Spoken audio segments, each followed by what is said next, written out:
Iran যুদ্ধ শুরু হওয়ার পরে 2 মাস অতিবাহিত হলো। 2 মাস পরে এসে ট্রাম্প বলছে যুদ্ধ শেষ। মার্কিন যুক্তরাষ্ট্রের কংগ্রেস এবং সিনেটকে দেয়া এক চিঠিতে ট্রাম্প বলেছেন যে ইরানের সাথে আমাদের শত্রুতা শেষ, হোস্টাইলিটি, তিনি এই শব্দটা ব্যবহার করছেন, যুদ্ধ শব্দটা ব্যবহার করেন নাই। অর্থাৎ আমেরিকা লিখিতভাবে বলছে যে যুদ্ধ শেষ। ট্রাম্প প্রশাসন তার সরকারকে লিখিতভাবে জানাচ্ছে ইরানের সাথে আমাদের যুদ্ধ শেষ। ইরানের সাথে আসলেই কি যুদ্ধ শেষ? কেন শেষ করতে গেলেন? কেন তিনি এই ঘটনাটি লিখিতভাবে একেবারে কাগজে কলমে জানাতে বাধ্য হলেন এবং এরপরে তিনি কি করবেন? ইরান যুদ্ধ নিয়ে মার্কিন যুক্তরাষ্ট্র এবং এর প্রেসিডেন্ট ডোনাল্ড ট্রাম্প, এদের পরিস্থিতি যদি মূল্যায়ন করা হয় তাহলে আমরা বলতে পারি যে একে অপরের প্রতিচ্ছবি। এই প্রতিচ্ছবি বলার কারণ কি? ট্রাম্প যেভাবে এই বিষয়টা নিয়ে আমরা বলি হচ্ছে একেবারে লেজে গোবরে অবস্থায় পড়েছেন, এই লেজে গোবরে অবস্থায় পড়ার পরেও তিনি বারবার ব্যাপক কি বলে ঔদ্ধত্য নিয়ে বলছেন আমরা জিতেছি। মার্কিন যুক্তরাষ্ট্রের অবস্থাও তাই। ট্রাম্প তার ক্ষমতায় আসার পর থেকে এ পর্যন্ত অনেকগুলো যুদ্ধ করেছেন, মানে বাণিজ্য যুদ্ধ, মিত্রের সাথে যুদ্ধ, শত্রুর সাথে যুদ্ধ, বাক যুদ্ধ, তারপরে হচ্ছে হুমকির যুদ্ধ, অনেকগুলো করেছেন। ইউরোপীয় ইউনিয়নকে থ্রেট দিয়েছেন, তারপরে গ্রিনল্যান্ড দখল করে নেব, কানাডা আমার অঙ্গরাজ্য, পানামা খাল আমার, মেক্সিকো আমার, মেক্সিকো উপকূলের নাম দিয়েছি আমি ট্রাম্প উপকূল, তারপরে ভেনেজুয়েলা আমার, ইরান আমার, হরমুজ প্রণালী হচ্ছে ট্রাম্প প্রণালী। এরকম ভাবে অনেকগুলো যুদ্ধ তিনি পরিচালনা করেছেন। আসলে এগুলো যুদ্ধ, এবং এই যুদ্ধগুলো পরিচালনার মাধ্যমে তিনি কোনোটাতে জিততে পারেন নাই, একটাতেও না।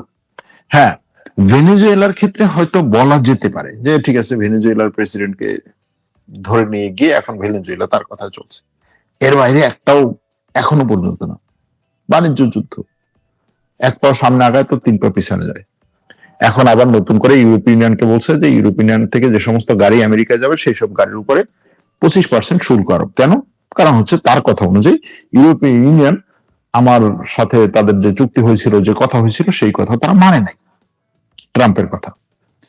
ইউরোপীয় ইউনিয়নের সাথে তার কি কথা হয়েছিল? ইউরোপীয় ইউনিয়ন এবং আমেরিকা একে অপরের উপর ব্যাপক পরিমাণে শুল্ক আরোপ করার পরে ইউরোপীয় ইউনিয়ন এবং আমেরিকা একটা সমঝোতা এসেছিল। ইউরোপীয় ইউনিয়ন সেটা মেনেই চলছে, কিন্তু ট্রাম্পের কথা হচ্ছে যে মেনে চলছে না। কেন সে এটা বলছে? কারণ হচ্ছে হরমুজ প্রণালী নিয়ে ইউরোপীয় ইউনিয়নের কাছ থেকে যে সাপোর্ট তিনি চেয়েছিলেন সেটা পান নাই। ইউরোপীয় ইউনিয়নও সাপোর্ট দেয় নাই, ইউরোপীয় ইউনিয়নের বড় বড় দেশগুলো সাপোর্ট দেয় নাই, এবং এ কারণে এই ইরান যুদ্ধে ইউরোপীয় ইউনিয়ন আমেরিকাকে সাপোর্ট না দেওয়ার কারণে আমেরিকা এখন 20%, 25% শুল্ক আরোপ করেছে ইউরোপীয় ইউনিয়নের গাড়িগুলোর উপরে। ওকে, গেল একটা। আরেকটা হচ্ছে জার্মানি থেকে, অর্থাৎ ইউরোপ থেকে সে তার মোতায়েন করা সৈন্য থেকে 5,000 সৈন্য ফেরত দেবে। কেন?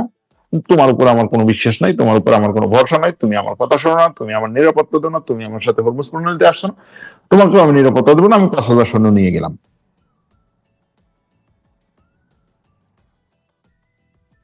এখন আসেন কয়েকটা হচ্ছে ছোট ছোট খবর বলে তারপরে হচ্ছে আমরা মূল আলোচনা যাই, কারণ ছোট ছোট খবরগুলো হচ্ছে গুরুত্বপূর্ণ। ছোট ছোট খবরগুলো আমাদেরকে হচ্ছে পুরোপুরি একটা ধারণা দিবে 60 দিন শেষ হলো, 60 দিন শেষে কোথায় আমরা।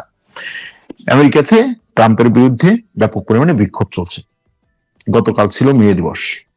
মে দিবসে আমেরিকায় একটা আন্দোলন শুরু হয়েছিল, সবকিছু বন্ধ থাকবে, কেনাকাটা চলবে না, এরকম একটা আন্দোলন। কেন এই আন্দোলন? মূলত এটা এক ধরনের ট্রাম্পের বিরুদ্ধে মানুষের জন আক্রোশের প্রকাশ।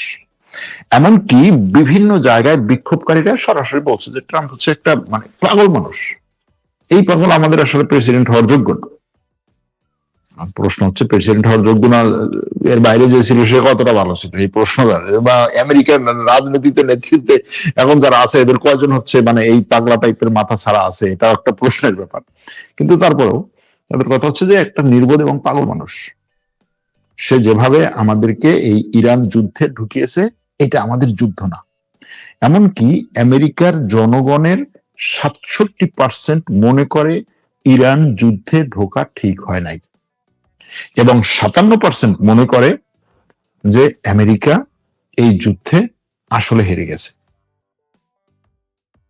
এবং এই যুদ্ধের কারণে আমেরিকার কোনো লাভ তো হয়ই নাই, বরং অর্থনৈতিক চাপ বাড়ছে আমেরিকার জনগণের উপরে। এটা আমেরিকার মানুষজন মনে করছে। আর ট্রাম্প বলছে আমি এই যুদ্ধে জিতে গেছি। ট্রাম্প বলছে এই যুদ্ধের মাধ্যমে আমরা ইরানকে একেবারে শেষ করে দিয়েছি। ট্রাম্প বলছে এই যুদ্ধ মানে এই সংঘাত আমি শেষ করেছি। এটার মাধ্যমে আমেরিকা সারা বিশ্বকে দেখিয়েছে সে কেমন পরিমাণ শক্ত। এটা নিয়ে আলোচনা করব। তো ইরানের জন্য স্থল বাণিজ্যের পথ খুলে দিয়েছে পাকিস্তান, এটা একটা খবর। ইসরায়েল এবং যুক্তরাষ্ট্রের সাথে যুদ্ধ এবং সমুদ্র বন্দরের অবরোধের মুখে থাকা ইরানের জন্য নিজেদের স্থল বাণিজ্য পথ খুলে দিয়েছে পাকিস্তান। এর ফলে এখন থেকে পাকিস্তানের উপর দিয়ে ইরানের পণ্য পরিবহন বা ট্রানজিট সুবিধা পাবে ইরানের ট্রাকগুলো। তাহলে পাকিস্তানের উপর থেকে ট্রানজিট সুবিধাটা মানে কি? পাকিস্তানের উপর থেকে ট্রানজিট সুবিধা মানে হচ্ছে পাকিস্তানের এই পাশে আর ওই পাশের দেশগুলোর মধ্যে ইরানের ট্রাকগুলো, পণ্যবাহী ট্রাকগুলো যাতায়াত করতে পারবে। পাকিস্তানের এই পাশে কে আছে? ইরান। ওই পাশে কে আছে? চীন। এই পথটা উন্মুক্ত করে দিয়েছে। চীন পাকিস্তান করিডোর ছিল, সেই করিডোরের একটা ব্যাপার আছে এখানে। এটা চীনে ইরানের জন্য হচ্ছে তার এই অবরোধে থাকা অর্থনীতিকে কিছুটা হলেও হাফ ছেড়ে বাঁচতে সাহায্য করবে। কিন্তু প্রশ্ন হচ্ছে, যেই পাকিস্তান আমেরিকার কথায় ইরানকে এই যুদ্ধবিরতি করাতে চেষ্টা করছে, মূলত আমেরিকার জন্য কাজ করছে। আমেরিকার প্রেসিডেন্ট ডোনাল্ড ট্রাম্প গতকালকে বলছেন পাকিস্তানের প্রতি আমার ব্যাপক পরিমাণে ভরসা আছে। পাকিস্তানের প্রধানমন্ত্রী চমৎকার একজন ব্যক্তি, সম্মানিত ব্যক্তি, আমি তাকে সম্মান করি, শ্রদ্ধা করি, ভালোবাসি। তাকে কাছে পেলে আমি হচ্ছে 2 গালে 2 চুমো দেবো। তারপর হচ্ছে পাকিস্তানের যে ফিল্ড মার্শাল, সে তো আরো বড় ব্যক্তি, তাকে তো আরো উচ্চ স্থানে আমার রাখতে হবে, এরকম কথা তিনি বলেছেন। সেই পাকিস্তান ইরানের জন্য পথ উন্মুক্ত করে দিচ্ছে, যেই ইরানকে ওই আমেরিকা একেবারে তার অর্থনীতির গলা চেপে ধরতে চাইছে। হরমুজ প্রণালী কি বলছে ট্রাম্প? বলছে হরমুজ প্রণালী বন্ধ করে দিয়ে ইরানকে আমি এমন জায়গায় নিতে চাই, ইরান যেন আমার কথায় আমার শর্তগুলো মেনে নেয়। গতকালকে ইরান পাকিস্তানের মাধ্যমে বলছে আমি আমেরিকার কাছে প্রস্তাবগুলো পাঠালাম। ট্রাম্প বলছে এই প্রস্তাব আমি খুশি হই নাই, এই প্রস্তাব আমার ভালো লাগে না, এই প্রস্তাব যথেষ্ট না, নতুন করে আবার প্রস্তাব পাঠাবো। ইরান এখনো পর্যন্ত সেটার উপরে নতুন করে প্রস্তাব পাঠানো। প্রস্তাব কি? জিনিসটা একটাই, পরমাণু। আমেরিকা বলছে ইরান পরমাণু অস্ত্র ছেড়ে দিবে, পরমাণু নিয়ে কোনো কাজ করবে না, পরমাণু সমৃদ্ধ করবে না, পরমাণুর চিন্তা করবে না, সবকিছু বাদ দেবে। এটাই তো। ওকে, ভালো। এখন এই অবস্থায় আমেরিকার যুদ্ধ জাহাজগুলো গত মাসের 13 তারিখ থেকে ইরানে অবরোধ দেওয়া শুরু করে। 13 এপ্রিল থেকে এই পর্যন্ত প্রায় 17-18 দিনের এই অবরোধে সে 45টা জাহাজ ফেরত পাঠিয়েছে, যে তোমরা ইরানে ঢুকতে পারবে না। এখন এই 45টা জাহাজ ফেরত পাঠানোর পরে সে কি করেছে? আরো কিছু জাহাজকে তো হচ্ছে ছাড় দিয়েছে। এখন যে সমস্ত জাহাজকে ছাড় দিয়েছে সেই জাহাজগুলোর মধ্যে খুব সম্ভবত কিছু কিছু জাহাজ ইরানের কাছে অনুমতি নিয়ে, খুব সম্ভবত না, সবগুলো জাহাজ ইরানের কাছে অনুমতি নিয়ে হরমুজ প্রণালী পার হয়েছে। তারপরে হচ্ছে হরমুজ প্রণালী পার হওয়ার পরে সেকেন্ড চেকপোস্ট হচ্ছে, ফার্স্ট চেকপোস্ট হচ্ছে হরমুজ প্রণালী, যেটা ইরান কন্ট্রোল করছে। এরপরে সেকেন্ড চেকপোস্ট হচ্ছে ওমান উপসাগরে, যেটা আমেরিকা কন্ট্রোল করছে। তো ফার্স্ট চেকপোস্ট পার হয়ে আসলেন, সেখানে টাকা দিয়ে আসলেন, বা হচ্ছে যেভাবেই হোক সেখান থেকে পার হয়ে আসলেন দ্বিতীয় চেকপোস্টে আমেরিকা। সে বলছে কি করছো, ওইখান থেকে কেমনে আসছো? ওদের কাছে আমার একটা সমঝোতা হয়েছে। কি সমঝোতা হয়েছে? টাকা দিছো নাকি? এখন কিছু কিছু দেশ বলছে টাকা দিচ্ছে, ইরানের কাছে টাকা দিচ্ছে, তোমাকে আমি যেতে দেবো না। এখন আমেরিকা বলছে ইরানের কাছে টাকা দিয়ে যদি কোনো জাহাজ আসে সেই জাহাজকে আমি যেতে দেবো না। এখন জাহাজগুলো বলছে কি যে ঠিক আছে ইরানের কাছে তাহলে আমি টাকা দেবো না, কি দেবো? ক্রিপ্টো দেবো। ক্রিপ্টো কোন কোম্পানির উপর দিয়ে দেওয়া? আমেরিকার কথা হচ্ছে আমি সেই কোম্পানিতে নিষেধাজ্ঞা দেবো। তাহলে আমি ক্রিপ্টো দেবো না, কি দেবো? আমি আমার ওই যে জাহাজের যে কোম্পানি, সেই কোম্পানি ইরানের কোন একটা সংস্থায় অনুদান দেবে। কিরকম? ধরেন ইরান রেড ক্রিসেন্টে অনুদান দেবে, অথবা ইরানের অন্য কোনো দাতব্য সংস্থায় অনুদান দেবে। আমেরিকা বলছে তুমি যদি কোনো অনুদানের নামেও কিছু দাও তাহলে হচ্ছে আমি তোমাকে নিষেধাজ্ঞা দেবো। এখন জাহাজ কোম্পানিগুলো বললো আচ্ছা ঠিক আছে অনুদান দেবো না। তাহলে কি? তাহলে ওই জাহাজ কোম্পানি যেই দেশের, ধরেন এটা কোন দেশের, ধরেন হচ্ছে পানামার, পানামার কথা হচ্ছে, তাহলে আমি একটা কাজ করব, আমি এখানে ইরানের এম্বাসির অ্যাকাউন্টে টাকা দেবো। আমেরিকার কথা হচ্ছে তুমি যদি এম্বাসির অ্যাকাউন্টে টাকা দাও আমিও সেটা খুঁজে পাবো, তারপর হচ্ছে তোমার উপর আমি নিষেধাজ্ঞা দেবো। এরকম ভাবে নিষেধাজ্ঞায় জর্জরিত করে ইরানের পুরো অর্থনীতিকে যেই আমেরিকা গলা চেপে ধরতে চায়, সেই আমেরিকার সবচাইতে কাছের বন্ধু পাকিস্তান ইরানের জন্য রোড উন্মুক্ত করে দিচ্ছে, যে ইরান যেন এই রাস্তা দিয়ে তার পণ্যগুলো চীনে পাঠাতে পারে, অথবা চীন থেকে যেন পণ্যগুলো ইরান আসতে পারে। চমৎকার একটা কাজ, সিরিয়াসলি চমৎকার একটা কাজ, যদি এটাতে আমেরিকা খেপে না যায়। আবার আরেকটা হচ্ছে যে যদি এটাতে আমেরিকার অনুমতি থাকে, অনুমতি না থাকলে পাকিস্তান এই কাজ করার কঠিন আর কি পাকিস্তানের জন্য। যাই হোক, গেল একটা। দ্বিতীয়টা হচ্ছে এই যুদ্ধে, আমেরিকা ইরান যুদ্ধে মধ্যপ্রাচ্যের সবগুলো দেশের ব্যাপক পরিমাণে সামরিক ক্ষয়ক্ষতি হয়েছে, ব্যাপক পরিমাণে হয়েছে।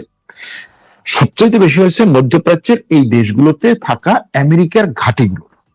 এটা সিএনএন অন্যান্য আমেরিকান গণমাধ্যমগুলো প্রচার করেছে যে এই যুদ্ধে আমেরিকার ওইসব অঞ্চলে থাকা, ওইসব দেশে থাকা মধ্যপ্রাচ্যের কাতার, কুয়েত, সৌদি আরব, সংযুক্ত আরব আমিরাত, বাহরাইন, এইসব দেশে থাকা আমেরিকার ঘাঁটিগুলোর ব্যাপক পরিমাণে ক্ষয়ক্ষতি হয়েছে। এমনকি কিছু কিছু আমেরিকান কর্মকর্তাদের উদ্ধৃতি দিয়ে সিএনএন ইন্টারন্যাশনাল বলছে যে তারা প্রত্যাশাই করে নাই যে ইরান এত দ্রুত এত বেশি ক্ষয়ক্ষতি তাদের ঘটাতে পারবে। গেল সেটা। আমেরিকার নিজের অস্ত্র ক্ষয়ক্ষতি হয়েছে, ঠিক আছে, আমি আবার নিজের অস্ত্র নিয়ে আসবো, ভালো কথা। কিন্তু এই 7 দিন পরে, 2 মাস হয়ে গেল, 2 মাস পরে আমেরিকা কি করছে? মধ্যপ্রাচ্যের এই দেশগুলোর কাছে সে 500 কোটি ডলার, 500 কোটি ডলারের অস্ত্র বিক্রির চুক্তি করেছে, অনুমোদন দিয়েছে। 500 কোটি ডলার টাকা, 500 কোটি ডলারের অস্ত্র বিক্রির অনুমোদন দিয়েছে। এখন এই 500 কোটি ডলারের অস্ত্র বিক্রির যে অনুমোদন দিয়েছে, এই অস্ত্রগুলো কে কে কিনবে, কে কতটুকু কিনবে? দেখেন, কাতার সবচাইতে বড় বিক্রেতা। কাতার বলছে আমি 4 বিলিয়ন ডলার, অর্থাৎ এই 5 বিলিয়ন ডলার বা 500 কোটি ডলারের যে অস্ত্র বিক্রির অনুমোদন দিয়েছে, তার 4 বিলিয়ন বা 400 কোটি ডলারই হচ্ছে কাতার। কাতার কিনবে এই অস্ত্র, আমার দরকার। গুড, ভালো কথা। এর মধ্যে আছে হচ্ছে মার্কিন প্যাট্রিয়ট ক্ষেপণাস্ত্র ব্যবস্থা এবং অন্যান্য কিছু অস্ত্র শস্ত্র। এরপরে হচ্ছে ইসরায়েল। ইসরায়েল বলছে আমি 1 বিলিয়ন ডলারের অস্ত্র কিনব। কত হইল? 4 বিলিয়ন আর 1 বিলিয়ন, 400 কোটি আর 100 কোটি, 500 কোটি হয়ে গেল না? হইল। এছাড়াও আরো অল্প কিছু, মানে কয়েক মিলিয়ন ডলার, এগুলো হচ্ছে সংযুক্ত আরব আমিরাত এবং অন্যান্য আরব দেশগুলো, এরা কিনছে। আমেরিকার অস্ত্র বিক্রি কি কমেছে না বেড়েছে? এরপরে আবার আরেকটা ব্যাপার আছে, ধরেন এই পরিমাণ অস্ত্র আমেরিকা কত দিনে দিবে? টাকা দিচ্ছে, কিনবো, চুক্তি হচ্ছে, আমেরিকার অস্ত্রের কারখানাগুলো চলছে, কত দিনে আসবে? সেটাও একটা ব্যাপার, যে আপনি একেবারে আজকে চাচ্ছেন আর কালকে সবগুলো অস্ত্র পেয়ে যাচ্ছেন, বিষয়টা সেরকম না। তো এই একটা ব্যাপার। এরপরে জার্মানি থেকে 5,000 সেনা প্রত্যাহারের কথা বললাম। ওদিকে লেবাননে ইসরায়েল হামলা কন্টিনিউ করছে, গতকালও লেবাননে শিশু সহ প্রায় 12 থেকে 15 জন মানুষ নিহত হয়েছে। আরেকটা ঘটনা ইরানে ঘটেছে, সেটা হচ্ছে ইরান, আপনারা জানেন যে গত 2-3 দিনে ইরান থেকে খবর এসেছে যে ইরান বিভিন্ন ধরনের অবিস্ফোরিত অস্ত্র আমেরিকা এবং ইসরায়েলের নিক্ষিপ্ত যে বাংকার বাস্টার বোমাগুলো সেগুলো উদ্ধার করছে। এরকম অবিস্ফোরিত অস্ত্র উদ্ধার করতে গিয়ে ইরানের বিপ্লবী গার্ডের 18 জন সদস্য আহত হয়েছে, এরকম একটা খবর আছে। 14 জন সদস্য আহত হয়েছে, এরকম একটা খবর আছে।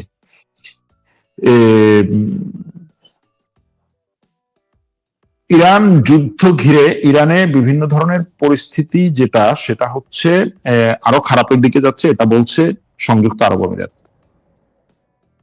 ট্রাম্প গতকালকে বলেছেন ইরানের নৌবাহিনীকে আমরা পুরোপুরি ধ্বংস করে দিয়েছি, ইরানের বিমান বাহিনীকে পুরোপুরি ধ্বংস করে দিয়েছি, ইরানের নেতৃত্বকে পুরোপুরি ধ্বংস করে দিয়েছি। যেমন তার কথা ছিল যে ইরানের নেতৃত্বে যারা আছে, ইরানের নেতৃত্বে যে কে আছে সেটাই তো আমরা জানি না। তার কথা এটা, না আমরা কাউকে ফোন দিয়ে বলি, এই মোহাম্মদ কি অবস্থা, কেমন আছো? মোহাম্মদ বলে ভালো আছি তো। মোহাম্মদ তোমার সাথে যে কথা বলতেছি, তুমি কে? তুমি কি প্রেসিডেন্ট, প্রধানমন্ত্রী, নাকি তুমি সর্বোচ্চ ধর্মীয় নেতা, নাকি পররাষ্ট্রমন্ত্রী, নাকি হচ্ছে এই কি বলে পার্লামেন্ট স্পিকার? মানে মোহাম্মদ বলতে সে মুসলিম দেশের একজনকে বোঝাচ্ছে আর কি, ইরানের কোন একজন কারোর সাথে কথা বলতেছি, মোহাম্মদ কি অবস্থা, তুমি কি জানো? ট্রাম্পের কথা হচ্ছে যে ওই পাশে ফোন যে ধরে সে কে সে নিজেও জানে না। এটা হচ্ছে ট্রাম্পের, ওই পাশে ফোন যে ধরছে সে কে সে নিজেও জানে না। তো আমরা যখন ফোন দিচ্ছি আমরা কোনো নেতৃত্ব পাচ্ছি না, ইরানের নেতাকে, ইরানের নেতৃত্বে কেউ নেই। ট্রাম্পের কথা, ইরানের নেতৃত্বে কেউ নেই।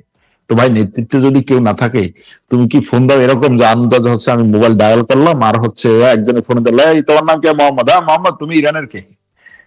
এরকম কিনা?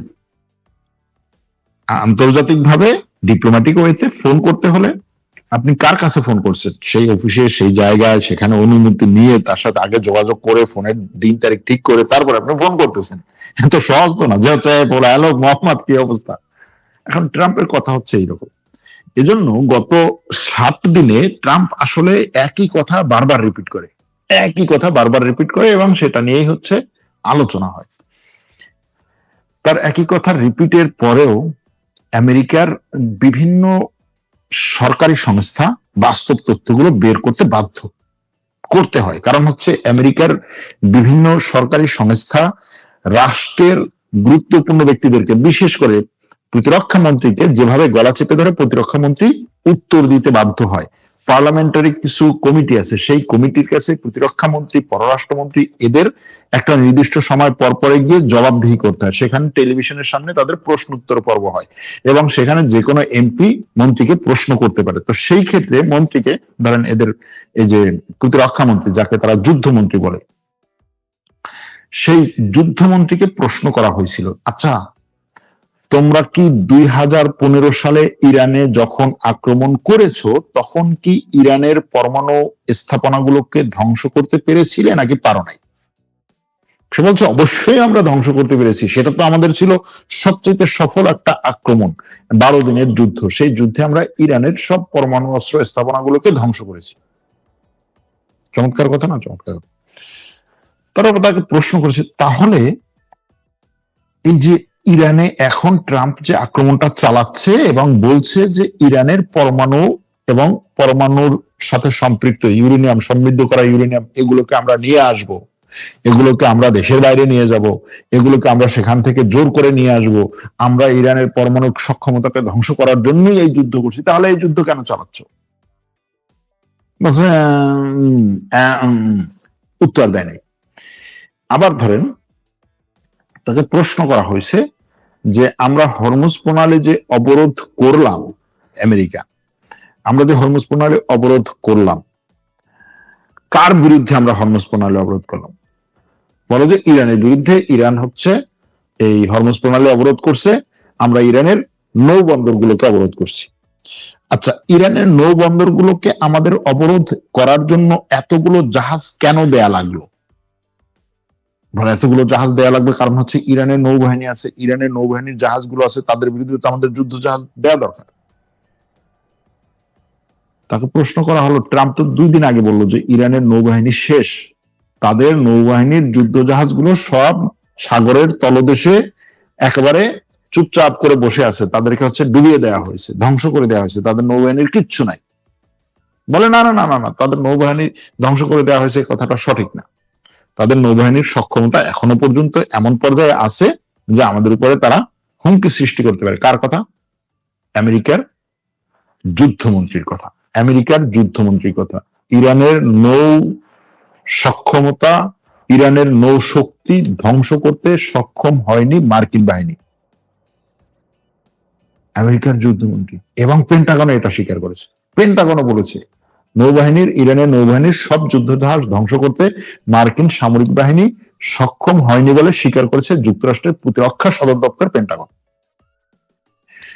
যুক্তরাষ্ট্রের জয়েন্ট চিফ অফ স্টাফের চেয়ারম্যান জেনারেল ড্যান কেইন জানান, ইরানের নৌশক্তিকে পুরোপুরি পরাজিত করার দাবি করা হলেও এখনো হরমুজ প্রণালীতে তাদের কিছু আক্রমণ করার শক্তি সামর্থ্য আছে।